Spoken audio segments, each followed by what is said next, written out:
மத்திய பட்ஜெட்டில் ஒட்டுமொத்த இந்தியாவுக்கு எதுவுமே இல்லை என்று குற்றம் சாட்டியுள்ள முதலமைச்சர் தமிழ்நாட்டை மத்திய நிதியமைச்சர் ஏமாற்ற நினைப்பதாக கடுமையாக சாடினார். முதலமைச்சர் பேசியது என்ன என்பதை இந்த தொகுப்பில் பார்க்கலாம்.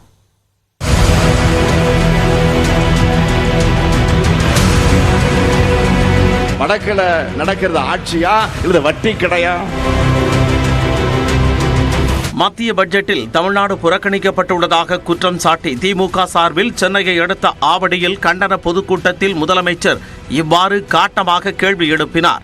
நாட்டின் வளர்ச்சிக்கு தமிழ்நாட்டின் பங்கு மிகப்பெரியதாக இருக்கும் போதும் தமிழ்நாட்டிற்கு உரிய நிதி ஒதுக்கப்படவில்லை என சாடிய முதலமைச்சர் மத்திய பட்ஜெட்டில் தமிழ்நாட்டிற்கு மட்டுமல்ல இந்தியாவிற்கே ஒன்றுமில்லை என விமர்சித்தார். திருக்குறளை மேற்கோள் காட்டினா போதும், தமிழ்நாட்டை ஏமாத்திலான நினைக்கிறாரு நிதியமைச்சராக இருக்கக்கூடிய நிர்மலா சீதாராமன் அவர்கள்.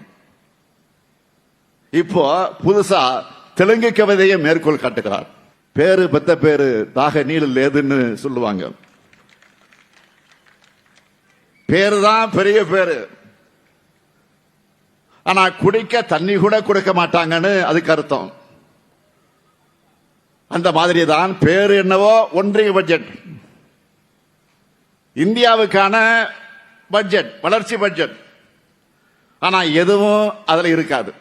மக்கள் வளர்ச்சியில் பாஜக அரசுக்கு எந்த அக்கறையும் இல்லை எனவும் குறைந்தபட்ச ஆதார விலைக்கான அறிவிப்போ புதிய வேலை வாய்ப்புகளுக்கான திட்டங்கள் இல்லை என்றார். உர மானியம் உள்ளிட்ட மானியங்கள் பாஜக ஆட்சியில் குறைக்கப்பட்டுள்ளன என்றார். தமிழ்நாட்டில் இன்றைக்கு நம்ம செஞ்சிட்டு இருக்கக்கூடிய வளர்ச்சி யாரால் தடுக்க முடியும்? எந்த கும்பலாலும் அதை தடுக்க முடியாது. அது அவங்களுக்கும் தெரியும். அதனாலதான் குழப்பம் ஏற்படுத்த முடியுமான்னு பாக்குறாங்க. இப்போ தமிழ்நாட்டில் ஏதாவது புது பிரச்சனையை கிளப்பி கலவரம் செய்யலாமா, வன்முறைக்கு வழி அமைக்கலாமா என்று செயல்படுறாங்க. தமிழ்நாட்டுக்கு நியாயமாக வர வேண்டிய நிதியை தர மாட்டீங்க,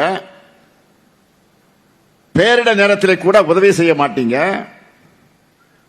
ஆனால் எங்க மாநிலத்தோட அமைதியை மட்டும் கெடுக்க நினைப்பீங்களா?